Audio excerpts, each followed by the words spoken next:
Hi friends, welcome to బీహెచ్పీ knowledge. మనకి ఈఎంఐలో సంబంధించినటువంటి PGT, TGT లైబ్రరీని సంబంధించినటువంటి సెకండ్ ఫేజ్ సంబంధించినటువంటి జాబ్ నోటిఫికేషన్ సంబంధించి ఒక అప్డేట్ అనేది వచ్చింది. దీనికి సంబంధించి పూర్తి వివరాలు ఈ వీడియోలో క్లియర్ ఎక్స్ప్లెయిన్ చేస్తాను. వీడియో ఎండింగ్ వరకు చూడండి. అండ్ యువత ఫస్ట్ నా ఛానల్ చూస్తున్నారు తప్పకుండా సబ్స్క్రైబ్ చేయండి. అండ్ ఫస్ట్ వచ్చేసి మనకి ఇది నోటీస్ అనమాట, నిన్న వచ్చింది మనకి ఈఎంఐ సంబంధించినటువంటి అండ్ గెస్ట్ టీచర్స్ని రిక్రూట్మెంట్ చేసుకోవాలని చెప్పి మనకి ఈ నోటీస్ అనేది ఇచ్చారనమాట. ఇందులో ఏమని చెప్పారు అంటే NESTS is in the next process notified for the second phase of recruitment. Appointment regular teacher maybe need additional time. However, by consider reopening the EMRS after summer vacation, it is approved by the competent authority. Engage guest teachers against vacant post. Ensure the academic activities not affected in all EMRS. In order to improve the quality of teaching and learning process, it is very essential to engage guest teachers only up to 31st March 2026. ఓకేనా.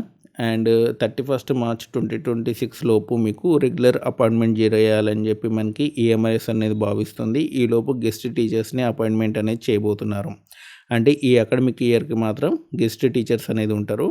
And second phase of appointment అనేది త్వరలోనే మనకి start కాబోతుంది అనమాట. So కాబట్టి definitely మనకి July కానీ ఆగస్టులో కానీ మనకి ఈఎంఐకి సంబంధించినటువంటి పీజీటీ, టీజీటీ లైబ్రరీకి సంబంధించినటువంటి నోటిఫికేషన్ వచ్చే అవకాశం ఉంది. అండ్ చాలామంది ఏం చెప్తున్నారంటే ఎన్విఎస్, కేవీఎస్, ఈఎంఆర్ఎస్ అన్నీ కలిపి వస్తున్నాయని చెప్తున్నారు. బట్ నాకు తెలిసి అయితే ఈఎంఆర్ఎస్ సపరేట్ రావచ్చు, కేవీఎస్, ఎన్విఎస్ అనేది రెండు కంబైన్డ్గా వచ్చే అవకాశం ఉంది. సో కాబట్టి నోటిఫికేషన్ అయితే మనకి సెకండ్ ఫేజ్ రిక్రూట్మెంట్ అనేది స్టార్ట్ అయింది. సో త్వరలోనే నోటిఫికేషన్ అనేది ఇవ్వాల్సి ఉంటుంది. నోటిఫికేషన్ ఇచ్చి ఎగ్జామ్స్ అయిపోయి టోటల్ వెరిఫికేషన్ అంతా అయిపోయి అపాయింట్మెంట్ ఆర్డర్స్ వచ్చేసరికి మనకి నెక్స్ట్ అకాడమిక్ ఇయర్ అనేది వస్తుందన్నమాట.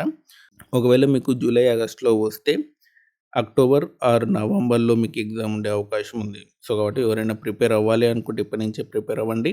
డెఫినెట్లీ మనకి ఈఎంఐ సంబంధించినటువంటి సెకండ్ ఫేజ్ నోటిఫికేషన్ అయితే త్వరలోనే రాబోతుంది.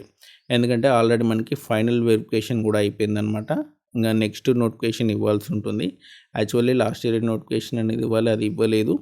ఈ ఇయర్ మాత్రం మనకి డెఫినెట్లీ నోటిఫికేషన్ అనేది వస్తుందన్నమాట. అండ్ చాలా పెండింగ్ నోటిఫికేషన్స్ అనేవి ఉన్నాయి. ముఖ్యంగా లైబ్రరీకి సంబంధించి 700లకు పైగా వేకెన్సీ ఉన్నాయి. దాంట్లో మనకి 300+ వేకెన్సీస్కి ఫస్ట్ ఫేజ్లో నోటిఫికేషన్ అనేది ఇచ్చారు. ఈసారి కూడా మనకి 150-200 వరకు కూడా సెకండ్ ఫేజ్లో లైబ్రరీకి సంబంధించినటువంటి జాబ్స్కి నోటిఫికేషన్ అనేది వచ్చే అవకాశం ఉంది. సిలబస్ కాపీ అనేది మీకు డిస్క్రిప్షన్లో ఇస్తాను, చూసుకోండి.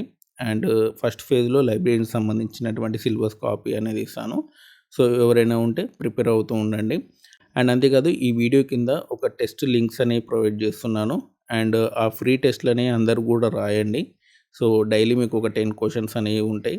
సో ఆ 10 క్వశ్చన్స్ కూడా అటెంప్ట్ చేయండి. అన్నీ కూడా బేసిక్ క్వశ్చన్సే. సో బేసిక్స్ అన్నీ కూడా మీకు పర్ఫెక్ట్గా వచ్చి ఉండాలి. ఆ తర్వాత మీరు సబ్జెక్ట్ అనేది డెప్త్గా చదువుకోవాల్సి ఉంటుంది. లాస్ట్ టైం కట్ ఆఫ్ కూడా ఈఎంఆర్ఎస్కి చాలా తక్కువ కట్ ఆఫ్ అనేది ఉందన్నమాట. సో 70-75 వరకు వచ్చింది కట్ ఆఫ్ అనేది ఓపెన్లో. అండ్ ఓబీసీ వాళ్ళకి 63 వరకు కూడా వచ్చింది. అండ్ 55-50 లోపు మీకు SC/ST వాళ్ళకి అనేది వచ్చింది. సో కాబట్టి కట్ ఆఫ్ అనేది చాలా తక్కువగానే ఉంది. సో కాబట్టి డెఫినెట్లీ విద్యార్థులందరూ కూడా కష్టపడితే డెఫినెట్లీ జాబ్ అనేది కొట్టవచ్చు. అండ్ ఎగ్జామినేషన్ అనేది సింగిల్ ఎగ్జామ్ అనేది ఉంటుంది. 35 years లోపు మీకు అప్లై చేసుకోవచ్చు. అండ్ BLAC వాళ్ళకి ఎలిజిబిలిటీ అనేది ఉంటుందన్నమాట. అండ్ త్వరలోనే కేవీఎస్ కూడా వస్తుంది అంటున్నారు జూలైలో. చూడాలి ఏం జరుగుతుంది అనేది. ఇలాంటి అప్డేట్స్ కోసం మన ఛానల్ తప్పకుండా సబ్స్క్రైబ్ చేయండి, వీడియోని లైక్ చేయండి, షేర్ చేయండి. ఎవ్రీడే మన ఛానల్లో కమ్యూనిటీ పోస్ట్లో మీకు ఒక టెస్ట్ లింక్ అనేది అప్లోడ్ చేయడం జరుగుతుంది. డెఫినెట్లీ లైబ్రరీ టెస్ట్ అనేది అందరు కూడా రాయండి. Thanks for watching.